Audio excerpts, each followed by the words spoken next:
We just got back from the beach. The beach is somewhere that my kids and my wife absolutely love. And it really got me to thinking, you know, the life that we live now, I want to be very clear, is nothing over the top, but it is a very different life than we lived 5-6 years ago. So I've had the opportunity over the past 6 years and a lot here in the last couple of years to be able to mentor men, business owners, those kind of things on occasion. And it's a huge blessing. A lot of times it's tied to faith and their walk with the Lord and intertwines with business and mindset. And I get asked this question probably the most. How did you go from being a middle school principal to now pretty much controlling your time? I'd say 75 to 85% of my time is fully controlled by myself, and having enough income to vacation enough with the family that it appears to be more than most people. And that's not bragging, that's just people on the outside looking in. And it's been a question I've really struggled to articulate, but I'm going to answer it with another question that you get asked often, or we get asked often. What is the best investment I could possibly make? So in 2017, almost 2018, I began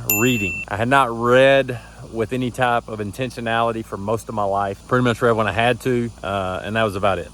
Or read sports articles. Began to become very aware that the life I was living, nothing wrong with it, it was a really good life, was the life I had created because of how I thought. And what I started learning is when you can read other people's experiences and understanding, and you can learn from their mistakes, you can fail a lot faster because you get to gain their knowledge without all of the School of Hard Knocks lessons. You know, you're still going to fail, but it gives you kind of a roadmap of what the roadblocks are. The absolute best investment you can make in yourself, guys, ladies, if you're not reading, if you're not watching YouTube about things you want to learn about, if you're not diving in and focusing time on learning new things, then you are going to stay right where you are. Now, if you are happy with that, I'm happy for you. But if you want more time with your kids, if you want more time with your wife, if you want your wife to be excited about spending time with you, start pouring into your own knowledge by reading, finding mentors, and the best investment you can ever make is in yourself. The best investment I ever made, other than choosing to follow Jesus, was reading a book called Becoming Your Own Banker, written in 2000 by R. Nelson Nash. And in that book, on page 63 of the 92 pages, which is a part of everything we teach and how I have the ability to live the life I do now, it says, once you understand that this concept is possible, it really gets left up to logic, imagination, prophecy, and reason. But if I wouldn't have bought that if I wouldn't have listened to my good buddy, who we were reading a bunch of books together at that time, and I wouldn't have read that book, I probably would still be trying to